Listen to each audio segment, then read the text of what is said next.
मला ओबीसी विभागामध्ये आज जो ओबीसी विभाग महाराष्ट्र शासनाने सुरू केला आहे त्याच्या समोरचे चॅलेंजेस काय ते सांगा.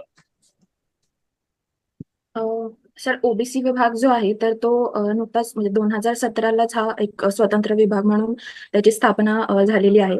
तर त्या विभागामार्फत अनेक योजना राबवल्या जातात. जसं की शिष्यवृत्तीच्या योजना आहेत, त्यानंतर आश्रमशाळा, वसतिगृह योजना आहेत, अ, अ, किंवा सर वेगवेगळ्या तांडा वस्ती सुधार अशा वेगवेगळ्या योजना आहेत. परंतु त्या अजून एक्सपांड करण्याची गरज आहे. त्याशिवाय सर, अधिकारी वर्ग जे आहेत तर त्याची सध्या तिथे कमतरता आहे, जाणवते की अजून जागा भरल्या गेलेल्या नाहीयेत.